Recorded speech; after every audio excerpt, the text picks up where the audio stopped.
nikiwa kama mwanasheria mkuu nimewaita Harmonize na Diamond ili niwasuluhishe kesi yenu.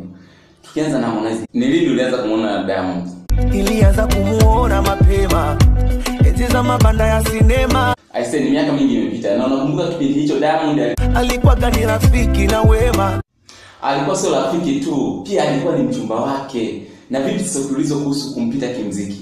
Ninashindwa kulala la la la la. Lazima tu ushindwe kulala kwa sababu huyu Mondi ni hatari. Yaani sijui tusemeje. Hivi tuseme anangekewa ama nyota yake kali ananizidi? Kweli amekuzidi nyota. Alafu Diamond, wewe jana ulifanya nini? Jana nilifunga kasali. Ulifanya jambo jema sana, lakini mpaka sasa hivi tunaona haujeka mambo sawa na Harmonize.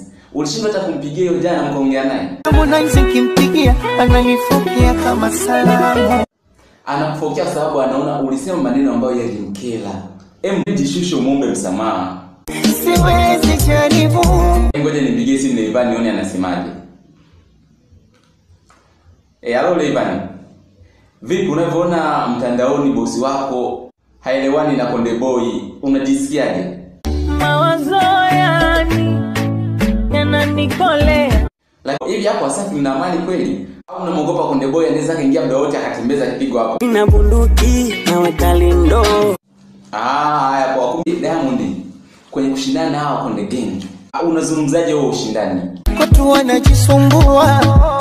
Ufupa kashindwa fisi wao paka utawaua. Hilo neno unajua limemkera sana Konde Boy. Kwa hiyo unataka kusemaje kuhusu hao Konde Gang? Wamegusa babaya na mwaka huu lazima wachuchume. Ni msameane basi muishi vizuri. Wanasema usiniguse usinitaji, salamu iwe kwa miguu. Haya basi salimianeni kwa miguu. Okoza karufali unaogopa amani nilie. Usisingizie unataka kuliakisa hii kesi. Anayekuuliza tunamjua. Kama unamjua anaitwa mtaje mwenyewe bwana. Anaitwa Ishia hapo hapo usimtaje.